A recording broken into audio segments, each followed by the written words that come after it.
podcast Pivot, mon nom est Jonathan Léveillé, président d'Open Mind Technologies. Le podcast Pivot est distribué à chaque semaine afin d'inspirer et d'éduquer les entrepreneurs ayant une idée de produits technologiques innovants, communément appelés SaaS, applications web ou mobiles, et qui désirent maximiser leurs chances de succès dans l'aventure.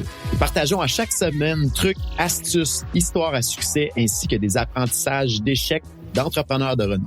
Le podcast Pivot est une présentation de dev2ceo.com, filiale d'Open Mind Technologies. Dev, le chiffre 2, CEO.com, aide exclusivement les entrepreneurs ambitieux qui désirent développer leurs idées de produits technologiques afin d'en faire un succès d'envergure.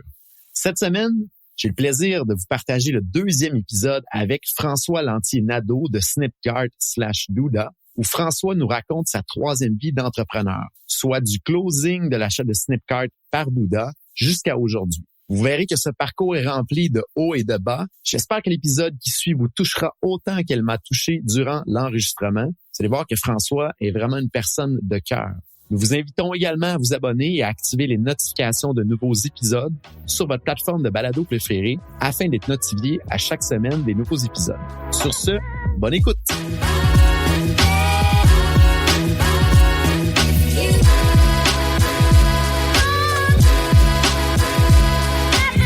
François Lantier-Nadeau, merci beaucoup d'être avec nous pour une 2e fois sur ce podcast-là. Comment vas-tu, François, aujourd'hui? Yes, ça fait plaisir. Ça va bien, toi, Joe? Ça va super bien. Je mets en contexte un petit peu le but de ce 2e épisode-là. Ceux qui nous écoutent pour la première fois, allez écouter le premier épisode qui est vraiment, vraiment impressionnant. Donc, l'histoire de Snipcart, de Douda, donc l'histoire un peu également de François Lantier-Nadeau. Je vous résume rapidement le premier épisode, mais allez voir ça. Il y a des détails vraiment intéressants, motivants, des bons conseils également là-dedans de la part de François là, dans comment ça s'est passé, son histoire dans les dernières années. Donc, je prends quelques instants pour résumer. François, t'hésites pas à m'arrêter si tu veux rajouter un petit peu de détails ou si je suis pas on point sur le résumé, mais voilà. François a eu un petit peu l'audace de challenger les gens de Snipcart alors qu'ils n'étaient pas encore dans l'organisation. Il leur a demandé « Voudriez-vous me donner ma chance au niveau marketing? » À ce moment-là, l'équipe de Snipcart a dit « Oui, François, viens nous montrer un petit peu de quel bois tu peux te chauffer. » Donc, François rentre un peu dans l'organisation Snipcart par la porte du marketing. Et François a tellement d'impact avec lui et le reste de l'organisation qu'il a réussi 1 an plus tard à accéder à l'actionnariat de l'organisation Snipcart. Ça leur prend environ à Snipcart 3 ans pour devenir profitable et impressionnant, entre autres en mode bootstrap, donc ils s'autofinancent par eux-mêmes.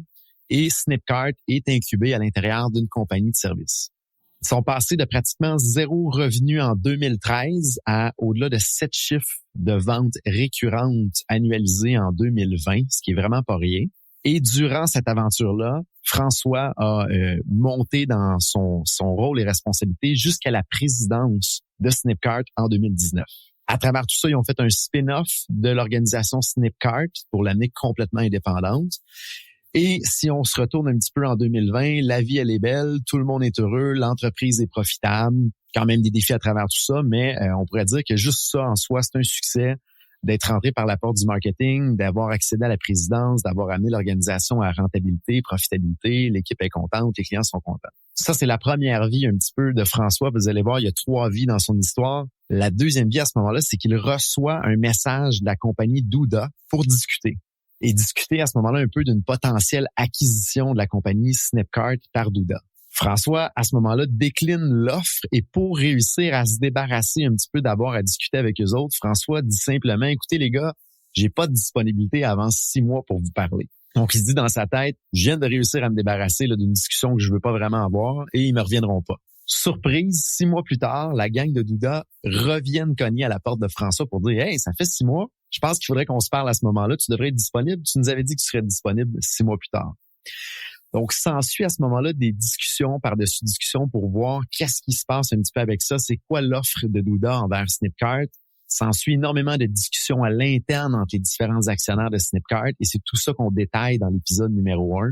Et au final, en cours de route, François pousse les négociations à un tel point qu'il se dit, je vais mettre vraiment sur table ce qu'on veut comme montant net après imposition et tout le reste.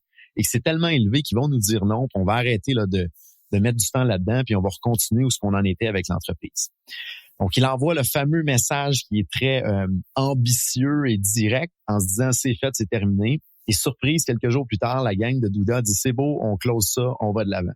Donc, à ce moment-là, il y a un closing qui se fait de l'offre d'acquisition de Snipcart par Douda en 2021.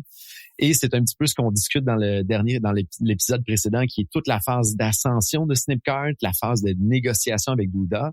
Et on termine l'épisode à ce moment-là sur le premier meeting qu'il y avait où ce que tout le monde était un peu emballé des améliorations de conditions et où ce que ça devait s'en aller. Et là, je tenais vraiment à faire un autre épisode avec François parce qu'il y a quand même des choses très pertinentes en inspiration, en partage, et également peut-être des choses à faire attention ou c'est quoi la réalité après ça d'une post-acquisition pour que ça puisse aider peut-être des gens à prendre de manière éclairée leurs décisions de leur côté. Donc, j'ai François avec moi aujourd'hui. On repart un petit peu cette discussion-là de la dernière fois. Donc, François, on t'écoute. On part du fait là que tu as annoncé à ta gang, voilà, il y a eu un closing qui se fait et amélioration de conditions, voici où ce qu'on s'en va. Et je pense qu'il y avait quand même un petit peu une fête pendant pratiquement une semaine de temps où vous avez célébré ça. Et là, on avance sur la discussion. À toi, François, comment ça s'est passé à partir de là? Ouais, je vais juste faire une mini précision là, de la manière que tu as décrit ça.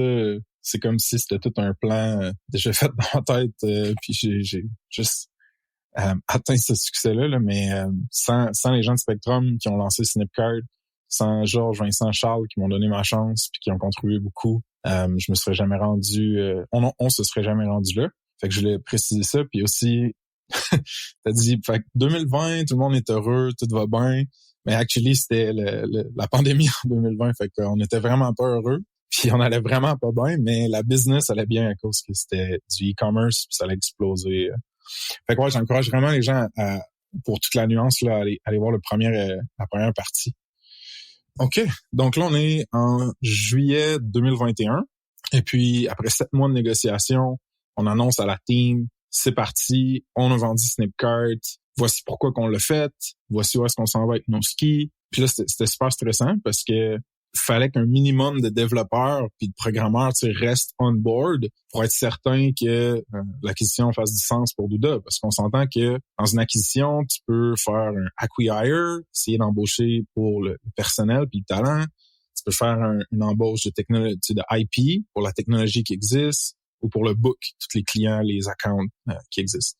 Nous, c'était beaucoup au niveau de la technologie puis du personnel, mais on est une petite équipe. Donc, si ça ne marche pas, s'il y a beaucoup trop de monde qui partent, ça foire la transaction.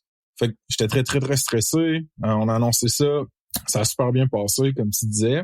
Puis ensuite, on est tombé dans une période de hybride un petit peu entre la grande séduction qui continuait, un petit peu du côté de Douda, l'acheteur, puis l'espèce de OK, maintenant il faut figure it out.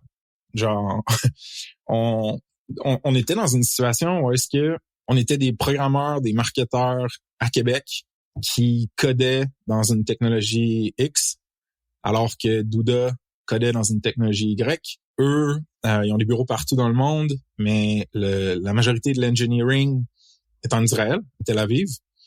Donc, quand tu additionnes, mettons, toutes les layers de complexité, t'as des technologies pas exactement pareilles. En fait, pas du tout pareilles. Ensuite, t'as une différence de fuseau horaire. Ensuite, t'as une différence de culture. Puis je parle plus de la culture du travail, là, pas nécessairement la culture personnelle des gens. Puis ensuite, t'as la langue. C'est-à-dire que nous, on est des pure laine francophones. Eux, c'est les Israéliens. On part du français à l'hébreu, puis on se rejoint dans l'anglais. Puis quand ton upload ou ton download ou bien que ton acoustique marche pas bien dans un vidéo call, des fois, il y a de l'anglais un petit peu plus cassé que d'autres. Fait que au début, je te dirais, Joe, c'est vraiment overwhelming. Puis je me suis rendu vite compte aussi à quel point certaines tâches que mes partners s'occupaient ou s'en occupaient via Spectrum, tu sais, avec une espèce de contrat de délégation, des trucs d'admin, des trucs de finance, de comptabilité, tout ça, fallait que, dans le fond, ça tombait sur moi. Puis moi, avant, j'étais genre focus sur la growth, le marketing, le HR, that's it, tu sais. Puis là, j'ai fait, OK, ouais. Dans le fond, les boys, ils en faisaient quand même plus que je pensais. Puis le temps qu'on se set up avec Douda, que eux se trouvent leur bonne firme comptable à Montréal, que eux puissent comprendre le dossier, take over, tout ça est comme tombé dans ma cour. Puis en plus, on avait une certaine pression. Par contre, je la voyais super bien, cette pression-là, c'était d'embaucher. Dans le fond, Douda, ce qu'il voulait au départ, c'est « Hey, il faut que l'équipe scale. Il n'y a pas assez de redondance, il n'y a pas assez de dev tout court, tu sais, dans l'équipe pour ce qu'on veut builder. » Puis moi, ça m'excitait vraiment beaucoup parce que pendant 8 ans, avec Snipcart, on a été bootstrapped.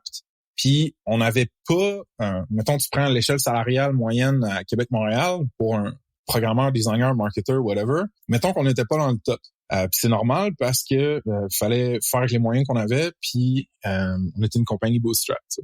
Mais là, en ayant le backing d'un joueur qui a plus qu'une décennie, du gros funding, qui est global, tout ça, ben là, moi, j'étais excité parce que mon offering au niveau d'embauche changeait un petit peu de ton. Puis en même temps, j'avais une histoire vraiment, vraiment intéressante à conter aux gens que j'embauchais à ce moment-là. C'est-à-dire que j'arrivais puis je disais, hey, nous, on a roulé notre boss, on a été profitable, bootstrap, succès, mettons, low-key, là, genre un succès tranquille à Québec. Puis là, on s'est fait acheter au top de la pandémie. On ouvre un petit peu la machine, mais tu sais, on garde notre culture locale, puis on s'intègre. C'est un gros, beau défi technique, tout ça. Puis on cherche du monde pour joindre l'équipe. Tu sais, fait que c'était un long pitch. By the way, là, je me suis rendu compte que je m'époumonnais, je m'essoufflais beaucoup dans beaucoup d'entrevues. Ouais, pour moi, c'était comme twofold. L'histoire que je racontais à mes candidats potentiels était importante parce que c'était une belle histoire, selon moi. Fait que je voulais qu'ils l'entendent. Puis, deuxièmement, c'était important pour moi qu'ils comprennent exactement la dynamique dans laquelle ils embarquaient. C'est-à-dire, tu passes une startup bootstrap qui a été achetée par un joueur qui est fundé par du VC money, qui a des ambitions de croissance un peu plus gros, puis tu travailles avec du monde à l'étranger aussi. Moi, je voulais que le monde qui embarque trippe sur le nouveau chapitre, right? Puis qu'il soit pas, mettons, en amour avec une préconception de ce qu'était Snipcart avant, parce que ce qu'est Snipcart était complètement en train d'évoluer, tu sais. Puis, je te dirais que dans la première année, ça a été un focus sur des transitions admin un peu plates, là. C'est pas podcast-worthy comme Stories. Ensuite, ça a été l'embauche. Ça a vraiment bien été. Ça a pris beaucoup, beaucoup de temps puis beaucoup de jus de mon côté. Mais on s'est buildé une team. Puis je te dirais, là, on est passé de... on était genre 7-8 quand on a vendu 19 en tout. Fait que tu sais, clairement que pour les géants de ce monde, c'est pas beaucoup, là, mais quand tu plus que doubles ton nombre localement, tu sais, ça change beaucoup de choses dans ton organisation. Fait que ça, c'est un nouveau défi qui s'est pointé le nez. Puis là, il a fallu qu'on décide, OK, mais comment qu'on va répartir notre temps? Puis qu'est-ce que je veux dire par là, c'est que dans le deal, pour nous, c'était super important de garder Snipcart. Là, on l'appelle maintenant Snipcart Core, donc le produit qu'on a construit pendant 8 ans. C'est super important de garder ça en vie puis de continuer de le croître. Mais évidemment qu'au prix pour lequel on s'est fait acheter, la priorité, ça devait quand même être d'intégrer notre technologie puis notre staff dans Douda. Et ça devient pratiquement 2 business en une là, à faire avancer. Là. C'est quelque chose. Vraiment. Puis je te dirais que ça n'a pas été long qu'on a commencé à sentir les irritations puis les challenges qui venaient de ça. Donc, au début, notre split était, je te dirais, assez simple, là, roughly 60% Douda, 40% Snipcart Core. Mais là, l'affaire, c'est que moi, j'avais la tête dans l'admin, la tête dans l'embauche. Je suis encore hype de tout ça. C'est Charles, le co-founder de Snipcart. Lui, il était comme product owner, team manager, si tu veux. Fait que lui, il s'est retrouvé avec basically 2 teams puis 2 produits avec un code base qui overlappait. Fait que des lignes de code qui se ressemblaient. Puis là, du monde qui tirait d'un bord qui disait « Hey, on peut-tu avoir plus de dev pour développer cette fonctionnalité-là avec Snipcart Core? Ça fait longtemps que nos marchands attendent. » Puis de l'autre côté, t'avais Douda, les stakeholders, les nouveaux qui travaillaient plus sur Douda qui disaient « Hey, tu sais, ça avance pas assez vite, je sais pas, là, genre la configuration de endpoints dans l'API ou whatever, genre. Fait qu'on aurait besoin de plus de monde. » Fait que c'est devenu assez essoufflant pour Charles aussi. Puis éventuellement, on s'est rendu compte que tout ça, c'était quand même une charge psychologique sur toute la team, tu sais. Parce que, grosso modo, non seulement il y avait deux entités, un petit peu comme tu dis, 2 produits, mais aussi il y avait un layer upon layer de nouveautés pour nous. Nous, on a tout le temps fait ça quand même à la bonne franquette. Moi, j'injectais ce qu'on appelait minimum viable process dans notre business, le moins de process, le moins de red tape possible. À travers cette action-là, je me suis vite rendu compte qu'une fois que t'es plus que 10, il en faut du process, là. Puis tu sais, même si c'est bittersweet ou plate, whatever, si tu veux que la machine elle roule puis qu'elle avance en bonne direction, tu t'en sors pas. Fait que Douda, ils ont été super généreux sur le rythme, disons, auquel ils imposaient leur process. Mais il y en a quand même eu un petit peu plus que d'habitude. Ne serait-ce que des meetings weekly, si c'est pas daily, avec du monde en Israël, tu sais, que tu connais pas vraiment, puis que là, faut que tu figure out un problème technique assez complexe. Fait que c'est ça. Je te dirais que ça a été une bonne charge sur la team. Puis ce qu'on a essayé de faire, en fait, avec Douda au début pour comme faciliter un petit peu cette intégration-là, du moins du côté humain puis communicationnel, c'est que l'équipe de Douda nous a invités à venir rencontrer la gang à Tel Aviv, en Israël. Moi, j'avais comme semi-promis au début à tout le staff, « Hey, on va faire des voyages, on va aller voir les autres équipes dans les autres places. » Là, Douda m'ont dit, « Ah ouais, tu sais, ce serait cool d'emmener tout le monde, mais comme financièrement parlant, ça fait pas nécessairement de sens, puis c'est pas tout le monde qui travaille sur le projet de Douda, comme tu nous as dit, donc ce serait genre ces 6 personnes-là, tu sais. » Fait que là, moi, ça a été la première fois que j'ai eu, je te dirais, l'impression un peu de décevoir ma team, là, puis de pas avoir super bien communiqué. Fait qu'il a fallu que je me revire de bord puis je dise, OK, ben on est invité en Israël, mais il y a juste ces 6 personnes-là qui viennent, puis les autres, il faut que vous restiez à Québec.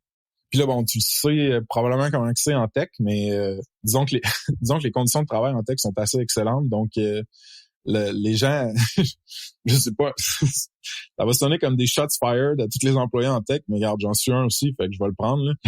Mais on oublie rapidement à quel point on est dans de la ouate, mettons, là, puis à quel point on a des bonnes conditions de travail versus la moyenne des gens.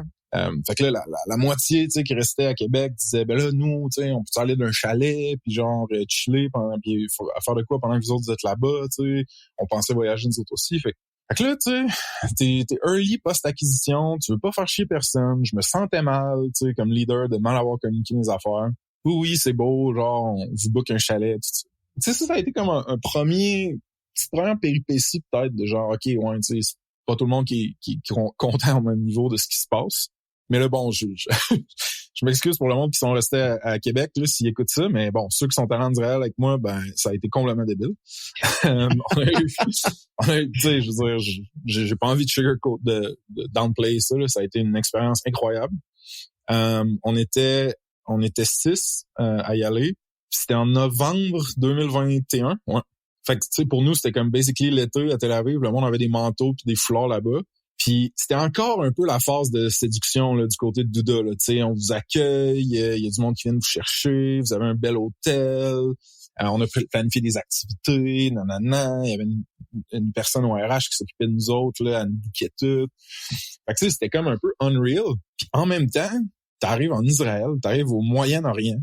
Où est-ce que j'allais dire Jesus Christ. Ouais, ben lui puis d'autres, là. Où est-ce que c'est une autre partie de la planète qui fonctionne un petit peu différemment, là, pour utiliser un euphémisme.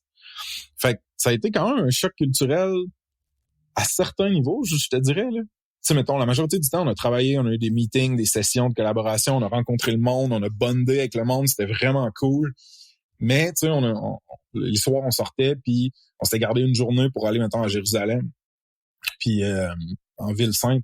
4 jours avant qu'on y aille, il y a eu un attentat, il y a eu, je pense, 2 morts. Puis là, t'avais du monde dans le business chez Douda qui disait « Ah, ben tu sais, c'est toujours chaud là-bas, genre, c'est correct, allez-y, c'est rien, un attentat comme ça. » Puis il y en a d'autres qui disaient « Ah, ça commence à être un peu trop chaud, allez-y pas. Ou si vous y allez, gardez l'œil ouvert. » Puis là, nous autres, là, on est genre des hommes blancs d'Occident, élevés dans Watt, que la pire affaire qu'ils ont vue, c'est l'hiver, tu sais. Fait qu'on est comme, ben là, je suis comme pas habitué d'aller à quelque part pis d'avoir à garder l'œil ouvert pour un coup. Fait qu'on y va-tu pas? Puis moi, écoute, j'étais allé dîner avec une CEO d'Israël que je connaissais depuis un bout, super cool madame. Puis j'expliquais ça un peu ce que je viens de te dire, tu sais. La fille, elle me dit ah oui, l'attaque dans le quartier, je pense islamique, mettons dans Ville-Sainte, elle dit ouais, c'est le meilleur ami à mon fils qui est mort là-dedans. Fait que tu sais, man, moi je mangeais des pâtes kosher dans un. Puis là, il y a une fille qui me dit ça ben straight, tu sais. Ça m'a vraiment comme sorti un peu de ma tête là, un genre de moment de métacognition de genre, my God, je suis donc bien proche de un certain niveau de conflit puis de violence que je suis juste pas habitué puis je relate pas pantoute, tu sais. Fait qu'elle nous a dit d'y aller quand même parce que basically c'est mineur comparé à d'autres conflits. Puis si tu t'arrêtes à ça tout le temps, tu iras jamais basically à Jérusalem. Fait que tu sais, je te dirais que ça a été le fun mostly pour la job, mais ça a été quand même eye-opening sur genre wow, tu sais, c'est les gens qu'on a maintenant appris à aimer puis à travailler avec, tu sais, eux, ils travaillent là, tu sais, tout le temps, genre, puis il y a eu un moment donné, mettons, que je disais à une PM là-bas, yo, Nadia, tu pourrais-tu checker telle affaire, s'il te plaît, puis m'en revenir? Elle dit oui, dès que le shooting finit, je te reviens avec ça. Puis là, moi, je dis, shooting? Oh, nice, vous faites un shooting photo, genre, chez Douda? Puis là, elle dit, non, il y a un tireur loose dans les rues de Tel Aviv, genre. Puis la police est après. Fait que là, tout le monde était en shelter in place, le monde allait dans les bunkers, tout ça, man. Ah, je te dis, là, je vais pas déraper trop sur genre l'Israël, là, je vais revenir à l'acquisition. Mais bon, pour avoir parlé avec une amie chez Wix qui travaille à Tel Aviv puis qui a vécu le dernier conflit armé avec le bouclier, tu sais, anti-missile, puis les trucs qui pètent dans les airs, puis c'est something else, tu sais. Puis moi, je l'ai dit dans le premier épisode, mais je suis quand même un dos d'anxieux. Fait que, tu sais, cette espèce de réalité-là, de proximité-là, on dirait que j'avais de la misère à la shaker, là. Puis je vais pouvoir y revenir quand je vais compter mon deuxième voyage en Israël. Mais bon, fait que c'est ça. On va en Israël, c'est fou à plein de niveaux. Mais ça a été quand même un net positif. Parce que ça a fait qu'on savait avec qui qu'on travaillait. À cette heure, on avait des inside jokes. On se connaissait, tu sais, on était sortis ensemble, tout ça. Fait que très, très cool. Puis on revient à Québec. Puis là, on focus, puis on se penche la tête, tu sais. Accélère à 2022, ça fait 6 mois qu'on fait ça. Comme n'importe quel projet de rénovation ou projet de développement logiciel, on se rend compte qu'on a pété les délais. Ça va pas aussi vite qu'on pensait. Fait que là, on commence à se dire, OK, qu'est-ce qu'on fait pour accélérer ça? On veut rapidement essayer de commencer à générer du revenu avec ce produit-là qu'on développe. Fait que tranquillement, on s'est mis à prioriser plus Douda, je te dirais. Puis tu sais, ça faisait juste du sens parce qu'à un moment donné, c'est comme si l'intégration technique avec Douda fonctionne pas puis qu'on ship pas un beau produit, tout le reste pète. Tu comprends? Snipcart Core, toutes les autres affaires pètent. Fait qu'il fallait vraiment, genre, focusser là-dessus. Fait qu'on a mis plus de ressources, je te dirais, sur le projet d'intégration avec Douda. Puis moi, tranquillement, j'ai commencé à essayer de trouver ma place plus chez Douda. Puis je dis ça parce qu'au début, j'étais juste dans le jus avec de l'embauche, de l'admin, de la gestion de personnel, ce genre de trucs-là. Puis là, on avait atteint une espèce d'osmose là, ou de stabilité où est-ce que je commençais à regarder autour et me dire alright, fait qu'il y a du monde qui font tout ça. Moi, j'ai pas besoin de faire ça. Je te dirais que pendant 2-3 semaines en janvier 2022, je me suis dit je suis payé pas mal trop cher pour genre à moitié rien crisser, là. Fait que puis là, je me suis remis un peu dans le game plan un peu plus stratégique. Puis je me suis dit, check, man, t'es bon en marketing, ta team a encore besoin de toi, mais va falloir le mettre en marché, ce produit-là. Va falloir le positionner, va falloir le différencier de tout plein de compétiteurs. Fait que j'ai dit, OK, je vais commencer à travailler là-dessus. Puis j'en ai déjà parlé avec les co-founders de Douda et tout ça. Fait que lentement mais sûrement, j'ai commencé à monter une stratégie de positionnement, à faire basically ce qu'on appelle du product marketing pour Douda Native E-commerce, qui était le produit qu'on développe avec eux autres, dans le marché. T'sais. Fait que ça m'a appelé à vraiment comme creuser dans la compagnie, parler des customers, refaire mes recherches sur mes compétiteurs pour être sûr que mes insights étaient encore valides. Relire des interviews que j'ai faites avec des marchands Shopify, à vraiment là, comme faire un deep dive.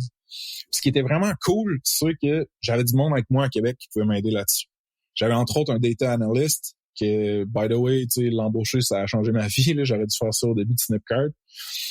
Puis j'avais du monde au marketing que c'était encore un peu fuzzy. C'est quoi le rôle exactement qu'il allait prendre? Parce qu'on continuait d'injecter du temps et de l'énergie dans Snipcart Core, le marketing, mais moins. Fait que là, il y avait comme tout plein d'autres défis chez Douda, mais ça, c'est devenu un challenge là, un peu plus tard, cette année, en fait. Fait que c'est ça. Fait que moi, j'ai fait un gros slide deck backé par un paquet de recherches qualitatives puis quantitatives, toutes documentées. J'ai mis ça beau, j'ai fait un peu un storytelling à travers ça. Puis j'ai dit, on était quoi, printemps peut-être, rendu là? Puis j'ai dit au co-founder, je dis, ben là, tu sais, moi, je commence à être prêt à parler de ça à compagnie, là, qu'est-ce qu'on fait, tu sais, parce que, tu sais, j'avais été dans 2-3 événements virtuels de Douda, mais j'étais allé en Israël, mais comme, c'est vraiment pas tout le monde qui me connaissait puis qui catchait c'est où qu'on s'en allait avec la partie e-commerce de Douda. Parce que eux, ils ont tout un autre produit là, qui roule depuis plus de 12 ans là, qui a géré. Fait que l'e-commerce, c'est vraiment cool, mais ils sont comme, ben, tu sais, you do it, tu t'en occupes puis tu m'en parles quand c'est pertinent. Fait que dans le fond, à ce moment-là, il y avait une couple de gestionnaires, directeurs, whatever, qui se rencontraient au bureau de Colorado, de Douda au Colorado. Fait qu'il taille, le CEO, il m'a dit, check, pogne un flight, puis viens au Colorado, c'est pas loin de Boulder puis de Denver, puis viens pitcher ça à toute la compagnie. Puis rencontre le monde, puis nanana. J'étais comme, bah ouais, let's go, tu sais, genre, c'est bon, tu sais, ça me fait plaisir, là. Mon ego, pas mon ego, mais c'est toujours cool à dire, ah ouais, je prends un flight, je m'en vais au Colorado, pitcher quelque chose à la compagnie qui nous a acheté, puis tout ça, puis là, je me suis rendu au Colorado, puis je me suis vite rendu compte que, tu sais, l'espèce de phase de séduction, puis de genre, on a du fun, puis on chill, puis on fait des 5 à 7 à pu finir, elle était pas nécessairement terminée, mais c'était plus ça qui était en priorité pendant tout, tu sais, c'était comme, hey man, tu sais, genre, let's get down to business, puis genre, on a de quoi shipper. Fait que je me suis fait bombarder d'informations, j'ai rencontré toute l'équipe des ventes, parce qu'il fallait que j'apprenne comment tu distribues du software via de la vente directe ou du upsell avec des account managers. Parce que moi, j'ai tout le temps fait du marketing organique, SEO, contenu, tous ces trucs-là, community events. Fait que là, il fallait comme que j'absorbe ça vraiment vite. Là, ça, pour moi, c'était fascinant, by the way, là, parce que je découvrais, mettons, les dynamiques sociales puis professionnelles d'une équipe de vente solide. Tu sais, il y avait des vibes un peu d'équipe de sport. Là. Ça me rappelait quand j'étais kid, j'étais dans les équipes de sport. Genre de se féliciter, de se challenger, les high fives, les objectifs, les quarterly business reviews, bla bla bla. Fait que c'était très cool. Puis j'ai fait mon pitch à tout le monde. J'ai dit, tu sais, moi, c'est là que j'enverrai le e-commerce. Puis, ben franchement, j'ai scoré. Le monde n'était pas habitué d'avoir des présentations qui étaient informatives, avec la bonne qualité d'information, mais aussi entertaining. Puis ça a été quand même une de mes forces dans ma carrière. Fait que, tu sais, j'ai mis des histoires là-dedans, les jokes, tout ça. Fait que ça a vraiment bien passé. J'ai eu un bon feedback. Puis le monde en général qui était là, les directeurs, puis tout, était bien content. Fait que j'étais super fier de moi. Vraiment, vraiment fier de moi. Mais après ça, je commençais à me dire, ouais, ben... c'est bien beau un slide deck avec un plan, mais genre, faut que tu rendes ça au complet dans une business qui a des units séparés partout dans le monde, puis que ça marche, là, puis que ça aille live, là, c'est pas la même game pantoute, là. Fait que, à ce moment-là, je te dirais que l'équipe a commencé à Québec à sentir que j'étais plus distant.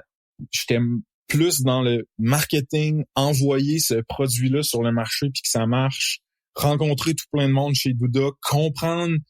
C'est con, mais la politique, tu sais, de tout ça. Puis moi, c'est un concept que j'avais jamais vu, là. Le genre de corporate politics ou genre qui prend les décisions, pourquoi, les back channels, qui a plus d'influence qu'un autre, puis tout. Puis tu sais, ben franchement, c'est pas ma tasse de thé, là. Ça me fait quand même chier. Mais j'ai comme fait, ouais, c'est une réalité. Puis I guess que c'est pas une critique de Douda, c'est plus un petit peu une observation de genre comment qu'un groupe d'humains s'organise avec différents niveaux hiérarchiques, différents levels de pouvoir et d'influence. Tu sais, j'ai l'impression que c'est un peu une émergence naturelle là, dans des structures comme ça. Surtout des structures aussi dispersées, tu sais, avec plein de bureaux satellites dans le monde. Fait que moi, j'étais comme la tête vraiment dans Douda, puis le e-commerce à luncher. Mais de l'autre côté, il y avait Snipcart Core qui allait pas pire. On commençait à repogner notre acquisition, on avait réinjecté dans le SEO puis tout. Puis j'avais du staff aussi qui commençait à dire, là, Frank, tu sais... c'est quoi que nous, on va faire, là? Genre, où c'est qu'on s'en va avec Snipcart Core? C'est-tu le même discours qu'au début? Est-ce qu'on va faire du marketing pour Douda? Tout ça, tu sais. Puis là, je commençais à faire « Oh shit, ouais, c'est vrai, tu sais, éventuellement, il va falloir que j'aie plus de clarté sur ma vision pour mon équipe dans tout ça. » Vous avez une idée de produit techno à développer et vous vous demandez « Suis-je prêt à le faire? » Bonne nouvelle, dev2co.com rend à votre disposition un mini questionnaire gratuit en ligne qui vous permettra de parfaire votre réflexion et surtout de valider à quel point vous êtes prêt ou non à démarrer le développement de votre idée technologique. Rendez-vous au dev2co.com/évaluation, DEV le chiffre 2 CEO.com/EVALUATION. Sur ce, de retour à l'épisode en cours.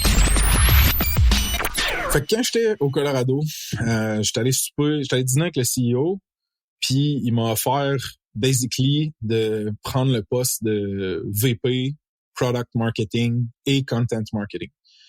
C'est-à-dire que ce qu'il faut comprendre, c'est qu'à ce moment-là, dans la compagnie, il y avait des mouvements dans le leadership, dans le top, au niveau du marketing. Il y a des gens qui partaient, qui transitionnaient, whatever. Fait qu'il y avait comme un void de leadership au niveau de l'équipe de contenu marketing. Puis il y avait aussi juste eu toujours une espèce de open position pour starter une équipe de product marketing. Puis pour les gens qui connaissent pas le milieu, le product marketing, c'est basically le pont entre toutes les équipes qui sont internal facing, qui construisent son produit, qui le design, qui parlent des fois qui parlent des customers, puis tous ceux qui sont vraiment customer facing, market facing. Fait que genre le monde qui font du marketing organique, du marketing payant, le service à la clientèle, les ventes. Puis toi, ce que tu veux, c'est aligner les échos que tu as du marché puis les ambitions que tu as dans ton produit dans des stratégies de communication, de go-to-market, de messaging, positioning, tout ce tralala-là. Fac, il m'a offert cette promotion-là. Puis ben franchement, au début, j'étais genre super hype.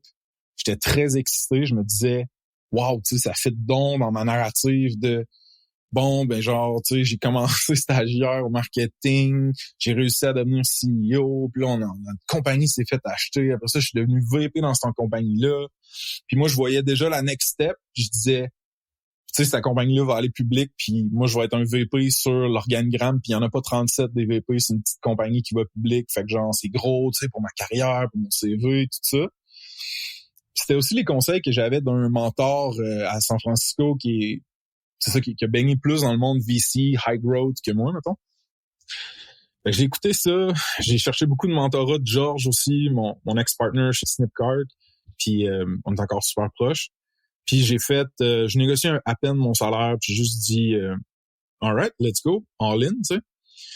J'étais super hype, mais j'avais drastiquement sous-estimé l'ampleur de la tâche d'être VP dans une compagnie globale distribuée dans différents satellites, puis aussi de rentrer VP d'une équipe qui était à remplir parce qu'il y avait des personnes qui étaient parties, une qui était carrément à créer parce qu'elle était genre inexistante. Product marketing, ça, là.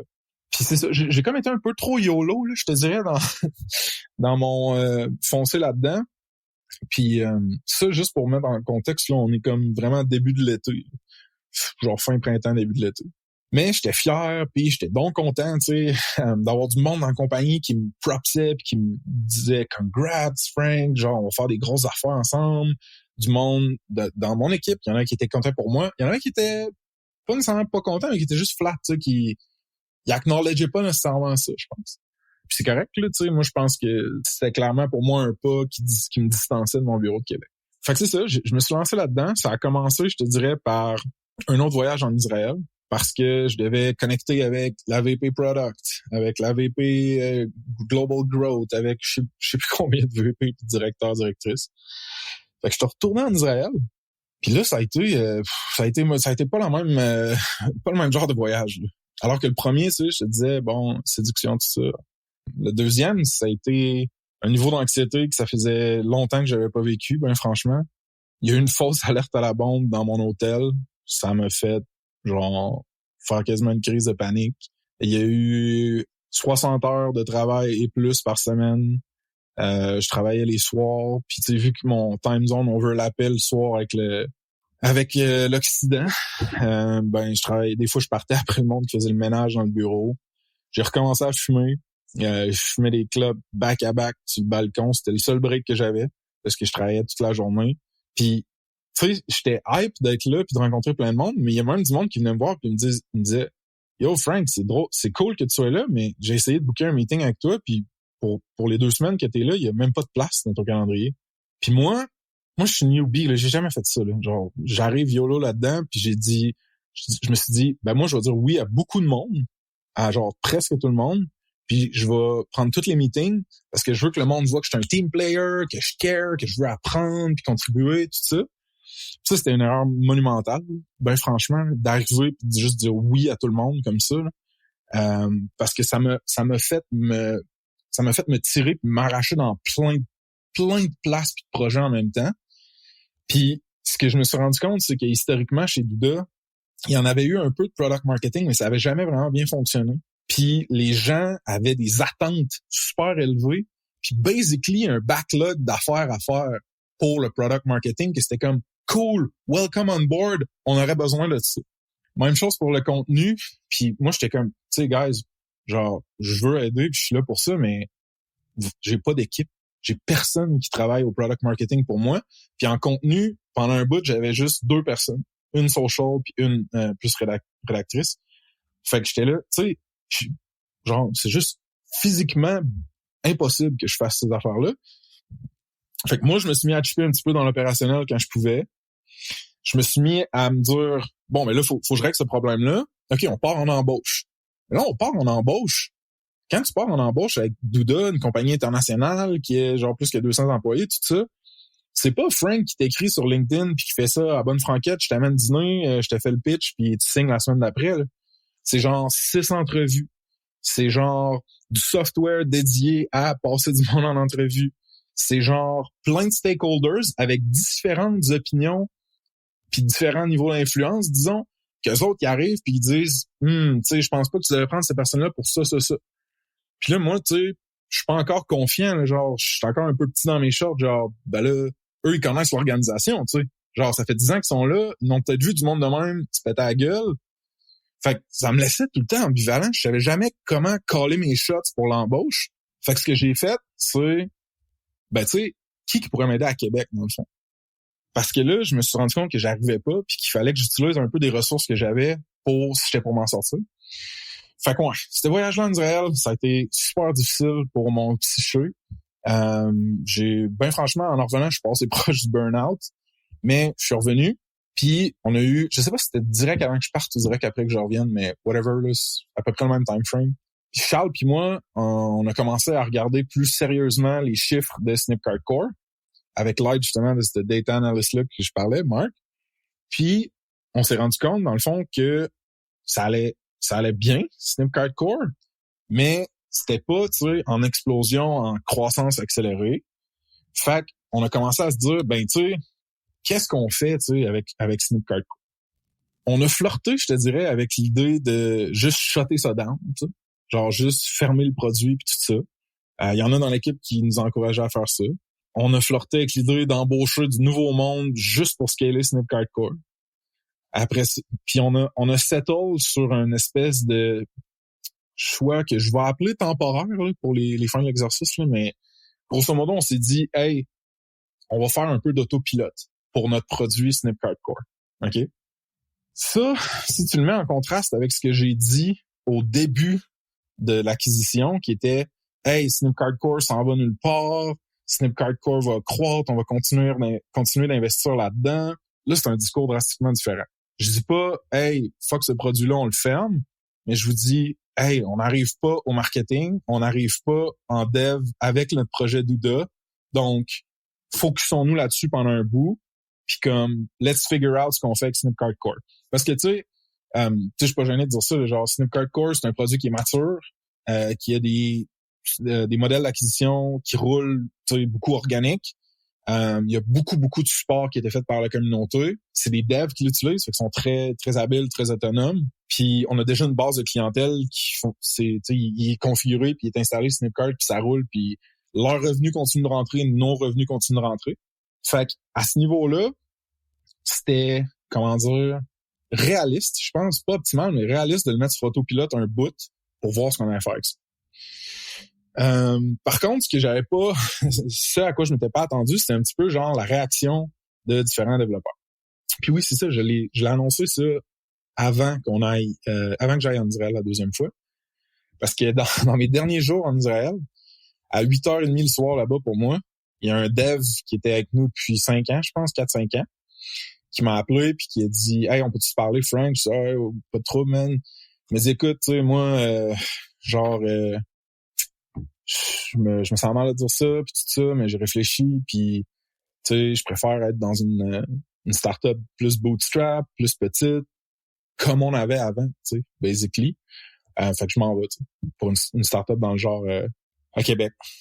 Fait que ça a été la première fois que j'ai eu un petit peu un coup de poing d'en face de tu sais, vendre ta compagnie, faire un merger and acquisition, intégrer une autre compagnie, ça a des coûts, tu sais.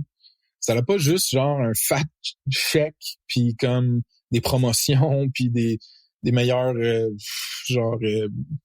avantages sociaux, tu sais, ça a des coûts sur la structure de ton organisation puis le fondement de ton équipe. Puis ça m'a vraiment fait de la peine, mais le gars il avait fait ça comme un gentleman.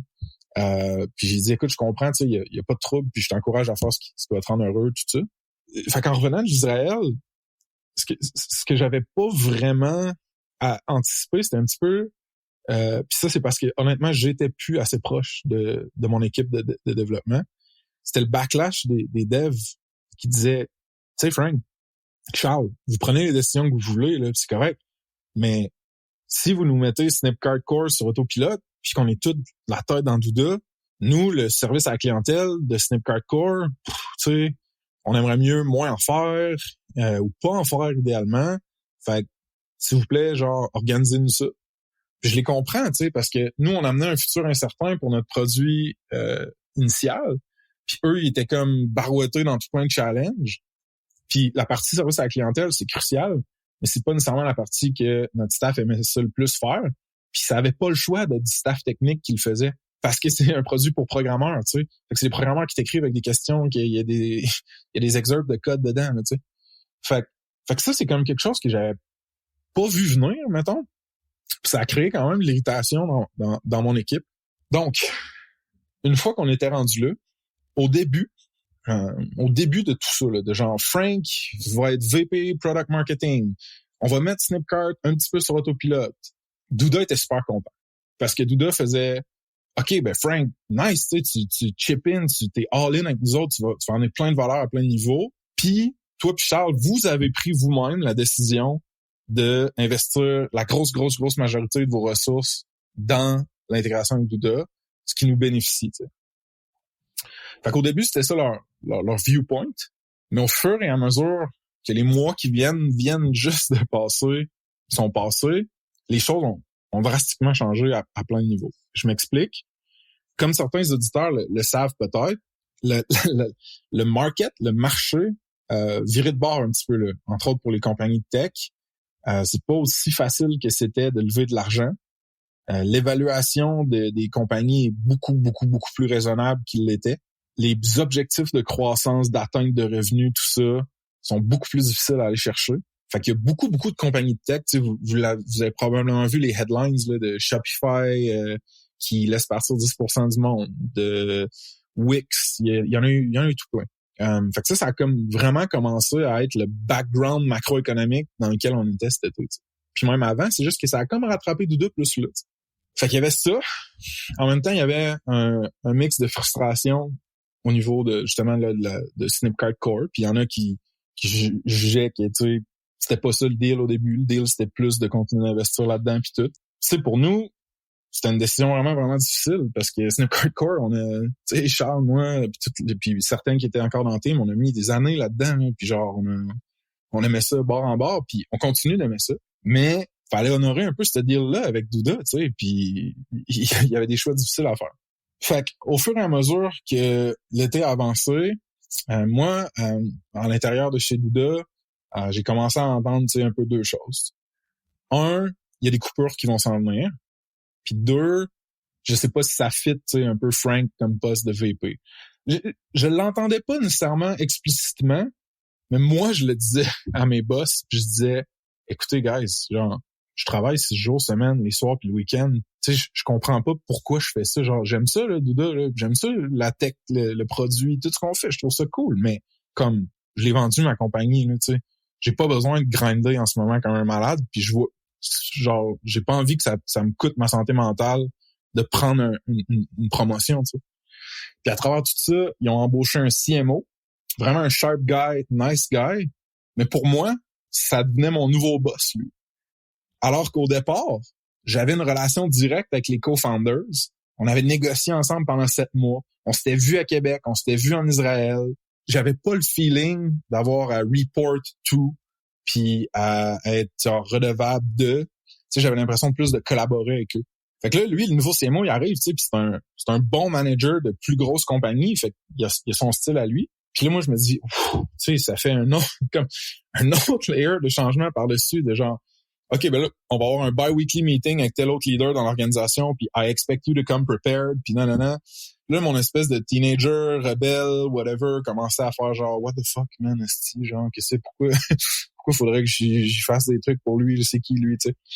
Mais en vrai, le gars était super nice, puis vraiment sharp. Si tu penses, c'est plus moi le problème. Mais c'est juste que là, je suis arrivé à comme une accumulation de changements qui s'en venait difficile, tu sais, pour moi de gérer. Puis en plus, j'avais pas l'énergie, je me reposais pas, tu sais, je travaillais trop. Fait que j'étais vraiment pas dans un bon space.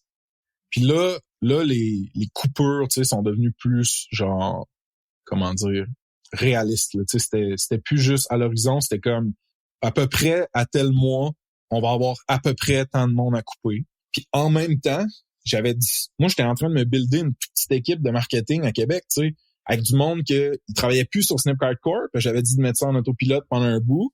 Fait que là, ils travaillaient avec moi. Là, c'était motivant au début parce qu'on était ensemble, tu sais, puis on taclait des nouveaux projets pour Douda, pis tout ça. Mais moi, en même temps, j'étais en train de brûler par l'autre bord. Fait que je me disais, shit, tu sais, qu'est-ce qui va... si moi, je drop ça, qu'est-ce qui se passe avec eux? Puis eux commençaient à mettre de la pression de genre, tu sais, Frank, va falloir officialiser, là, c'est quoi mon rôle, tu sais, genre, est-ce que je travaille pour tel département, tel projet? Il y avait des gens avec lesquels c'était juste plus tough de trouver un vrai fit juste purement Douda, parce que pas parce qu'il manquait de skills ou de talent ou de motivation, juste parce qu'il manquait de poste. Parce que là, je passais de Frank embauche plein de monde il y a 1 an à hey Frank, il y a des coupures qui s'en viennent. Fait que je pouvais plus inventer des postes, là, tu sais. Puis surtout que c'est plus mon call, tu sais, c'est plus ma business. Puis ça a été la plus grosse réalisation que j'ai eue cet automne, c'est plus ma business. Le monde, c'est encore mon monde, ceux qui sont à Québec, puis c'est encore mon quote-unquote bureau, puis comme je feel beaucoup d'ownership par rapport à ça. Mais au final, c'est pas moi qui call les shots finales.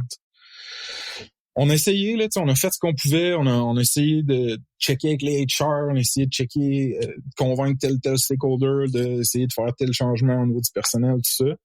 Puis grosso modo, on est arrivé à une date butoir où fait qu'on est arrivé à un moment où on devait couper un certain pourcentage de la compagnie.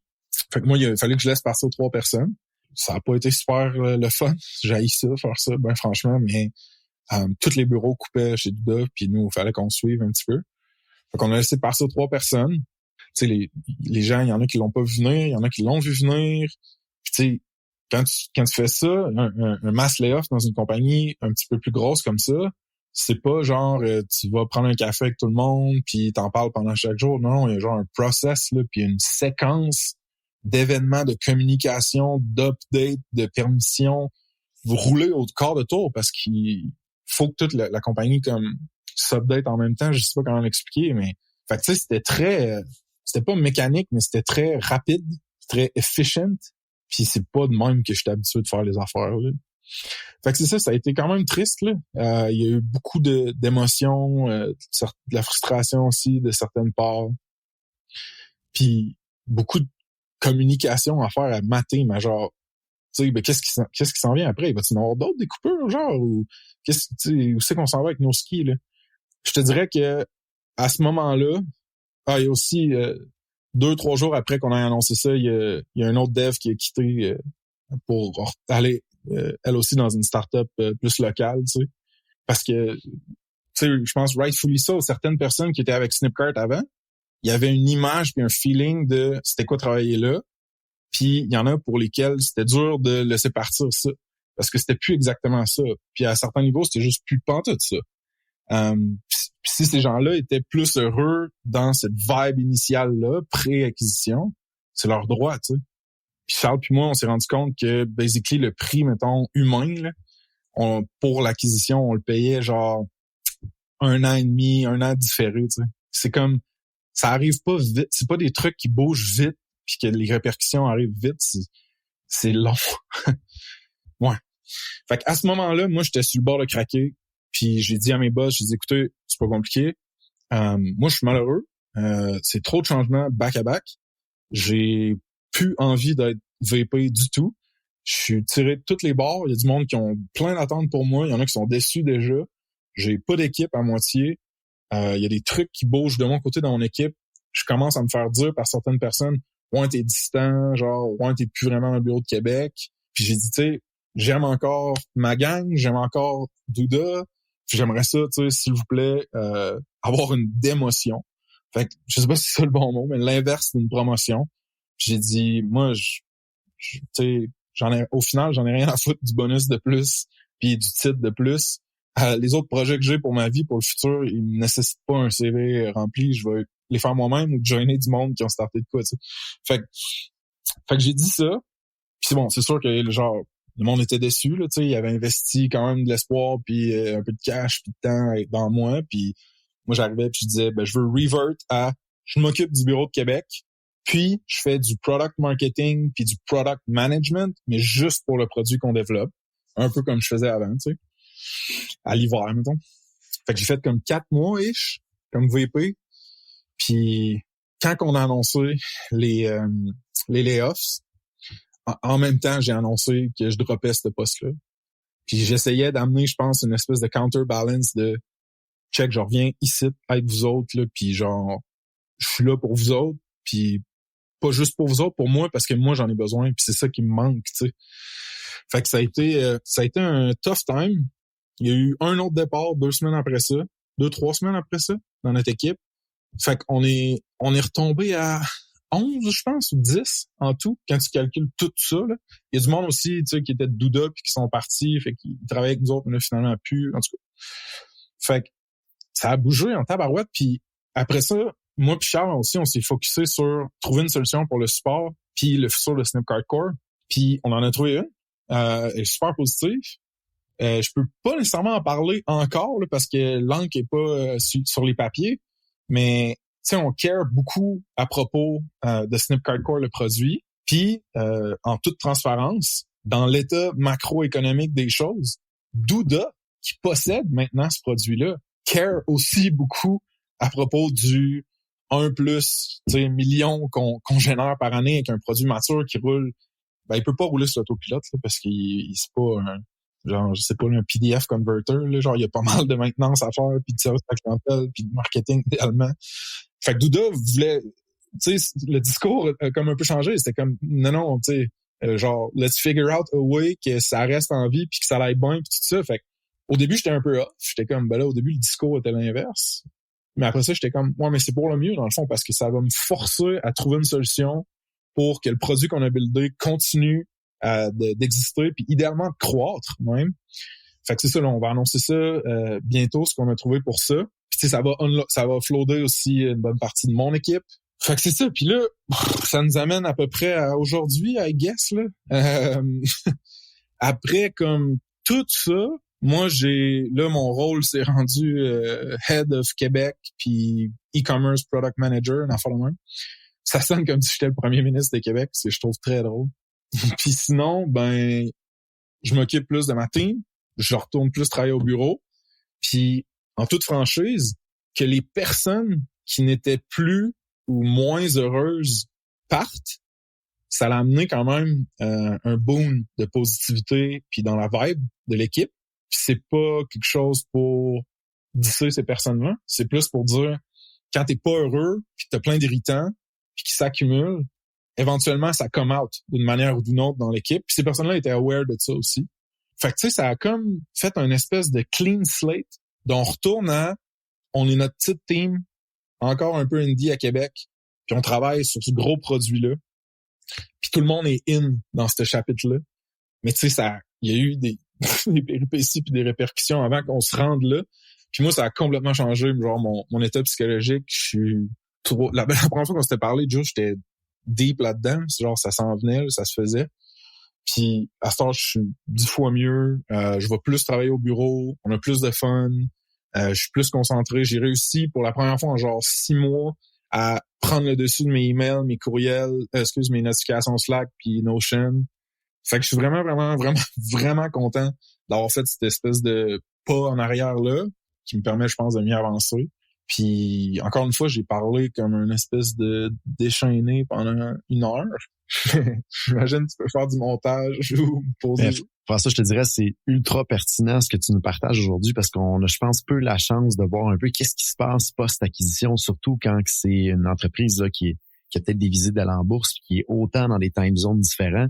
Et je pense que ça va aider beaucoup de monde qui vont peut-être avancer vers cette avenue-là, mais de connaître c'est quoi la game après ou de quoi faire attention peut-être aussi.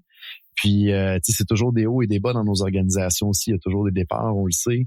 Et à chaque fois qu'on est dedans, ça nous fait mal en tant qu'humain. On dit, mon Dieu, c'est des gens souvent avec qui on est très attachés humainement, mais ça donne toujours un petit boost de positif après un coup que le petit chaos est passé, puis il y a des nouvelles personnes motivées à 110% qui rentrent, qui nous permettent d'aller à la prochaine étape. Là. Il nous reste un peu de temps? Oui, absolument. Tu penses-tu qu'on peut être trop proche de certains employés? J'aime ta question parce que je me dis, puis là, on y va plus en mode, on brainstorm là-dessus, mais je donne un concept que Guillaume Bazinet de FX Innovation à Montréal m'a montré il y a 2-3 semaines. Ça va permettre peut-être à répondre à la question, là, mais lui expliquait que dans l'évolution de son organisation, il y a comme 3 stades. Il y avait lu un article là-dessus qui m'a partagé qui est super pertinent. Il y a les commandos, l'infanterie et la police. Il dit à chaque fois qu'on part une entreprise, c'est ces 3 stades-là de gens qu'on a besoin. Les premiers groupes de personnes, les premières 5, 10, 15 personnes qui rentrent, c'est des commandos qui sont prêts à tout faire, pour aller à la guerre avec peu de structure. Puis c'est toujours lance-moi un problème, puis je vais m'arranger avec pour trouver une solution. Mais rendu à un certain scale, au-delà de 10, 15, 20, 30, il faut rentrer l'infanterie qui est un peu plus structurée, puis qui est là plus en mode exécution, puis on peut plus faire n'importe quoi comme on veut, comme il faudrait en mode départ d'entreprise. Puis au 3e step, il y a la police, les gens qui vont venir faire la conformité. Puis ça, c'est quand t'es rendu 100, 200, 300, 500 ou 1000. Il faut rentrer la police qui vérifie que tout le monde font ce qu'ils ont à faire. Et le problème qui arrive, c'est que quand on pense, exemple, d'avoir initialement besoin du commando puis à tomber à l'infanterie qu'on a besoin pour aller plus loin dans la guerre qu'on mène, mais les commandos se rejoignent plus dans cette modification-là de la structure. Et pour répondre à ta question, mais souvent, ces gens-là vont quitter parce que c'est des gens qui aiment être en mode commando puis en mode un peu plus cow-boy puis d'être des héros dans une petite équipe. Et je pense que pour répondre à ta question, je pense que quand on démarre une entreprise, pour l'avoir vécu moi-même puis avoir jasé beaucoup avec du monde, c'est qu'on est souvent des gens un peu en mode commando puis on se met proche des autres gens qui sont en mode commando. Et ça nous fait mal quand ces gens-là quittent parce qu'on se remet en question. Mais la réalité, c'est que des fois, l'entreprise n'a pas le choix d'être rendu à un autre stade au-dessus, puis ces gens-là se rejoignent un peu moins, mais ça nous fait mal en tant qu'être humain, puis parce qu'on a bâti quelque chose, puis on était à la guerre avec ces gens-là, puis on se pose la question de dire, est-ce que c'est nous qui a fait quelque chose qui fait que ces gens-là sont plus heureux? Mais c'est la réalité que l'entreprise évolue, puis malheureusement, c'est ça. Il y a personne qui m'a tordu un bras pour la vendre, la compagnie. C'est moi qui l'ai vendue, tu sais. Mais écoute, j'adore l'analogie. La seule critique un petit peu woke que je t'offrirais, c'est que c'est très de domination masculin, violence comme analogie, là, tu sais, les espèces d'affaires de business is war pis tout, là. Mais je pense que, mettons que d'un point de vue organisationnel, là, tu sais, l'image est vraiment forte, vraiment bonne de commando infanterie police. Puis moi, en arrivant chez Douda, j'ai comme rencontré la police, tu comprends? Voilà. Genre, j'étais là, what the fuck, man? Qu'est-ce que vous faites à m'écrire puis à checker ce que je fais puis à me dire d'aller moins vite ou plus vite, tu sais? J'étais comme, voyons, c'est quoi ce problème, tu sais? Fait que, grosse adaptation, je pense pas que je serais assez résilient psychologiquement pour être dans les forces, mais dans cette analogie-là, je pense que j'ai commencé comme un commando définitivement. Mais puis il y en a qui vont encore ou qui vont toujours aimer être en mode commando ou en mode infanterie ou police. C'est là que des fois, si on est proche de notre gang, au début, il faut être proche de notre gang. À un moment donné, ça peut clasher puis causer problème. Mais tu sais, c'est drôle parce que le premier doute qui est parti, genre, puis qui m'a appelé quand j'étais en Israël, pis tout ça, on était allé marcher une couple de semaines avant, puis j'avais dit, tu sais, dude, c'est pas au fur et à mesure que ta carrière évolue, là, tu vas trouver ton dev business fit, là, puis ce que je voulais dire, c'est basically ton fit personnel va pas correspondre à tout le cycle de croissance puis de vie d'une business. Puis il y a plein de devs que c'est des starters, c'est des genre do it yourself, genre je me pète la gueule. Puis il y en a d'autres que c'est des genres de opérateurs individuels, contributeurs là, super nichés qui vont scaler des systèmes de malades. Puis j'ai dit, il y a pas plus de valeur à un que l'autre, là, c'est juste faut que tu trouves le cycle avec lequel l'étape dans le cycle avec laquelle tu fites. Puis je trouve que ton analogie justement renforce bien celle de ton contact là, que tu as mentionné. De Guillaume, oui. Renforcer ça vraiment, c'est super intéressant. Même. C'est carrément le mode commando où on est un petit peu bon dans tout, mais bon dans rien, puis on touche à tout. Puis l'infanterie, on devient ultra spécialisé dans quelque chose, puis maître d'un petit point précis. Là. Ouais. Donc, puis commando, tu fais des trucs moins orthodoxes souvent, puis des trucs qui scalent pas. Tu sais, au début, quand tu startes une business, ils disent ça souvent, do things that don't scale. Tu peux pas faire de l'infiltration Black Ops en arrière d'un pays à scale. Tu sais, c'est des trucs plus nichés. Effectivement. François, super intéressant. Merci pour le partage aujourd'hui, d'être aussi transparent avec nous. Parce que je pense qu'il y a peu de gens au Québec qui ont, cette expérience-là, mais surtout d'avoir cette belle capacité-là de montrer qu'est-ce qui se passe derrière le rideau qui est souvent très opaque. Merci. On aura probablement la chance de rejaser peut-être dans d'autres podcasts devant nous. Je pense que tu as beaucoup d'expérience puis beaucoup de choses à partager. Je peux-tu finir sur une note? Vas-y, François, on t'écoute. Il y a une couple de personnes qui m'ont dit, parce que les trucs dont je te parle, j'en ai parlé à des amis ou du monde proche. Il y a une couple de personnes qui m'ont posé la question dans les derniers mois. Fait que tu regrettes-tu finalement de l'avoir vendu à la compagnie? Puis ce que j'ai répondu, puis ce que j'aimerais ça te dire là, c'est non, absolument pas. Parce que moi, mes intentions se sont manifestées comme claires à travers mon processus de vente. Pourquoi est-ce que je vendais la compagnie? Je vendais la compagnie pour, ma mère, puis mon indépendance financière, être capable de changer ce côté-là. Peut-être pas numéro 1, mais bon, c'était fort dans ma tête, là, surtout le côté de ma mère. 2, avoir l'expérience, l'expertise puis la crédibilité d'être passé à travers un processus de merger and acquisition d'une startup bootstrap à une plus grosse, tout ça, à Québec. Il y en a pas, comme tu dis, il y en a pas tant que ça. 3, augmenter les conditions de vie puis les avantages de ma team. Un peu les récompenser pour les années qui étaient payées peut-être moins cher. Puis c'est ça. C'est pas mal ces 3 affaires-là. Puis tu sais, je les ai faites, ces 3 affaires-là. Fait que je suis encore vraiment, vraiment content. Mais ça a été pas mal plus difficile que je pensais, mettons, de faire la première année et demie. Mais très reconnaissant d'avoir passé à travers ça parce que c'est ça, il y a pas grand monde qui le font. Puis c'est humbling à plein de niveaux. Ouais.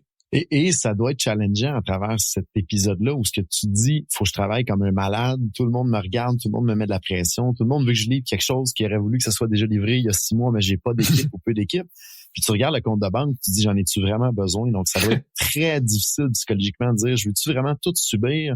Cette pression-là, ce stress-là, ce nombre de eyeballs-là qui sont contre moi, quand en réalité, ça change rien au bout de la ligne. Tu sais, man, là, j'ai 32 ans, puis depuis ma trentaine, je commence à genre associer mon identité puis essayer de développer mon identité à travers autre chose que mon travail. Puis moi, comme professionnel, ça va être un bon fils, être un bon ami, un bon frère, un bon chum.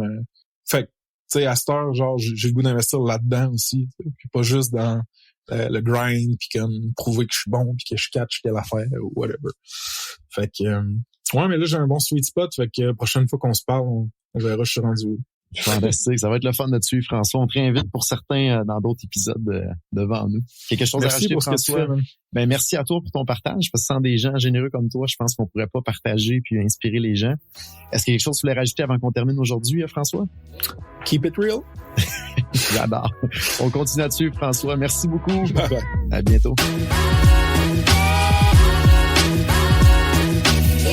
Toujours un plaisir de parler avec François, vraiment quelqu'un de très humain, très ouvert et très transparent. 3 choses que j'en retiens de mon côté pour une post-acquisition qui porte à réfléchir. La première des choses, c'est de ne pas sous-estimer qu'il va y avoir des variables qui vont jouer à contre-courant contre nous. Ça peut être une question de culture, une question de fuseau horaire, une question de langue et une question également de technologie dans la post-acquisition. Et il y a un peu ces 4 éléments-là que François a été confronté suite à la post-acquisition de son entreprise Snipcart par Douda. La deuxième des choses, c'est qu'il ne faut pas négliger qu'après une acquisition, on n'est plus 100% maître des actions et décisions de l'entreprise. Ça peut être frustrant, surtout si on est habitué d'être le chef et surtout des fois de savoir que on voudrait aller dans une direction X, mais que Y s'y oppose et qu'on n'a pas le choix de suivre de ce que Y nous demande de l'autre côté.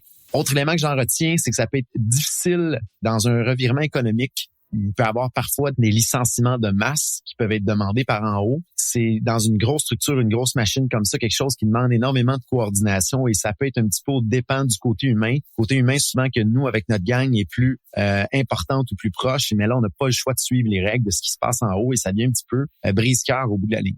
Dernier élément, c'est vraiment la logique de commando, infanterie, police. Souvent, les gens qui nous ont amenés jusqu'à un certain stade de l'organisation, c'était des commandos, c'est des gens à qui on était très, très proches. Parfois, ces gens-là peuvent se rejoindre un petit peu moins dans la nouvelle réalité de l'entreprise et ça devient encore là quelque chose qui est un petit peu difficile pour notre cœur d'entrepreneur où on aime notre gang, on aime nos gens autour. Ces gens-là, souvent, ne se reconnaissent plus et quittent l'organisation. Donc voilà, mais de ce que j'en ressors du podcast avec François, encore une fois, vraiment, merci François de ton partage. Merci à tous d'avoir été des nôtres cette semaine. Si cet épisode vous a plu, on vous invite à le partager sur les médias sociaux et à vous abonner pour recevoir les alertes de nouveaux épisodes sur votre plateforme de balado préférée. Je vous invite également à continuer la discussion sur LinkedIn. Mon nom est Jonathan Léveillé, président d'Open Mind Technologies. N'hésitez pas également à nous soumettre vos idées de sujets et idées d'invités. À la semaine prochaine.